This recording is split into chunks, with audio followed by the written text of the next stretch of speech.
In today's episode, Kourtney asks, how can you use YouTube for organic marketing? Here's the thing that a lot of marketers get wrong about YouTube. They think of YouTube as a video platform. Now, it is a video platform. You load videos like this one to YouTube, but functionally, the way consumers use YouTube and the way consumers use YouTube for business purposes is that it is a search engine. It's not a social network. It's not a video platform. It is a search engine. People search on YouTube for stuff. They specifically search in a lot of cases for how. How do I? If you are doing, and if you're in a business where there's any kind of question about how do I do something like this video, your YouTube videos should be providing those answers. How do I change a kitchen faucet? How do I grow a more organic garden? How do I qualify leads better? How do I fill out an RFP in the most efficient way? YouTube is a search engine. So, because it's a search engine, treat it like a search engine and approach it with a search strategy in mind, which means a whole bunch of things. Number one, have you done your research for what people search for on YouTube? There are ways to get at this data. The easiest one is go to Google Trends, and under the network where you see content types, there's web, there's mobile, and then there's YouTube. YouTube is right in there, so you can see what people are searching for on YouTube and compare trends to see what people want.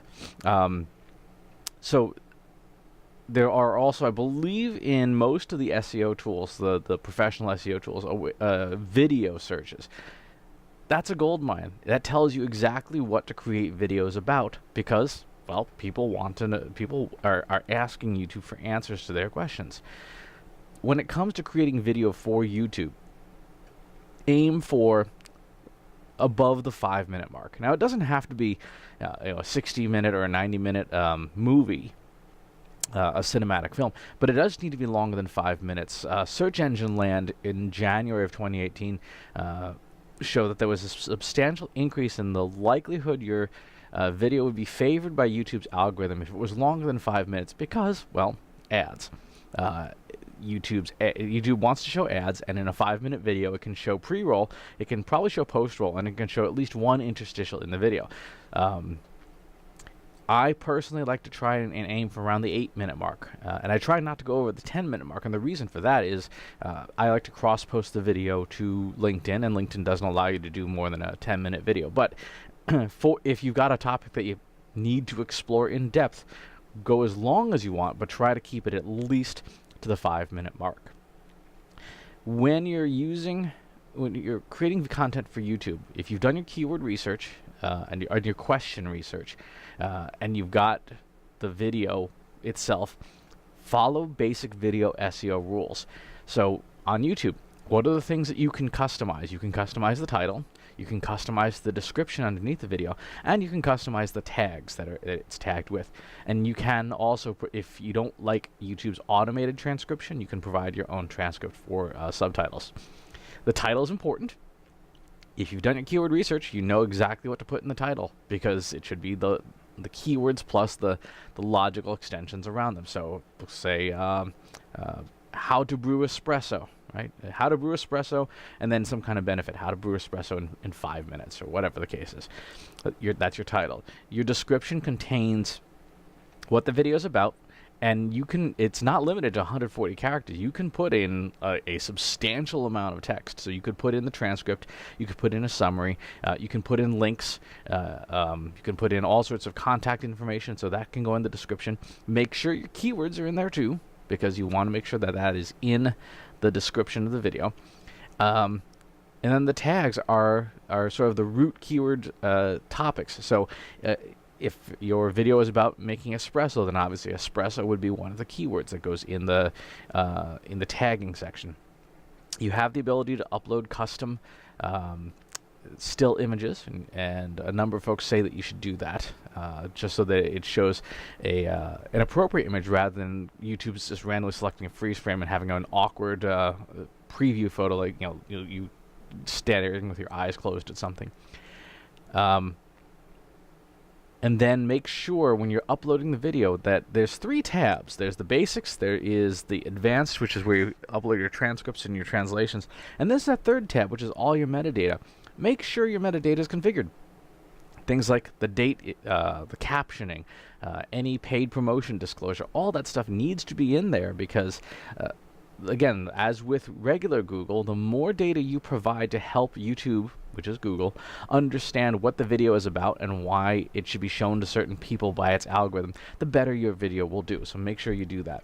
And finally, when you're talking about using YouTube for organic marketing, you'd better have some calls to action in the video. Every video of mine ends with a call to action telling people what to do. And some folks go so far as to just like hit you right on the nose and say like, hey, down here is the subscribe button. Hit the red subscribe button, then hit the little bell button to make sure that you get notified every time a new video is posted.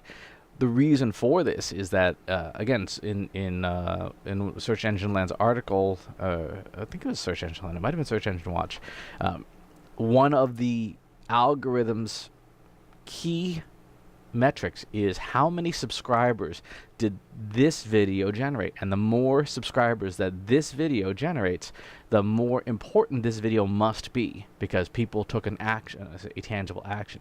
So make sure you have an on-network call to action, but then also have off-network calls to action. Again, I end everyone saying, please subscribe to my newsletter. The reason for this is that if you're using this for marketing, at some point somebody has to do something. You never want to solely build on rented land. And so if you're building your YouTube following and it's a huge YouTube following, awesome, but if YouTube goes away, if YouTube changes its rules on you, which we know search engines do, you don't want to be held hostage to just that platform. So make sure there's an off-network call to action as well. I have a full 30-minute video SEO class, free, completely free, available on the Trust Insights websites. I'll put a link in the description for the video so that you can go ahead and get that, and they'll be in the blog post as well that goes with this. So make sure that if you're interested in optimizing your videos more, it's a good way to get going. But that's how you use YouTube for organic marketing. Create stuff people want. Remember, it has to follow the 3E rule. Same as all your other content marketing. It has to either educate, entertain, or engage, which is a way of saying it has to cause an emotional reaction of some kind to videos. Videos make people happy or afraid or angry, or any kind of strong emotional response are always going to do better than a video that is just purely promotional, just the same as all other content marketing. So make sure that your video ultimately meets those criteria. Great question, Kourtney. Please leave any additional questions or follow-ups in the comments box below. Leave a comment, and of course, subscribe to the newsletter and the YouTube channel. Hit the red button on YouTube, and I'll talk to you soon. Take care. Want help solving your company's data analytics and digital marketing problems? Visit trustinsights.ai today and let us know how we can help you.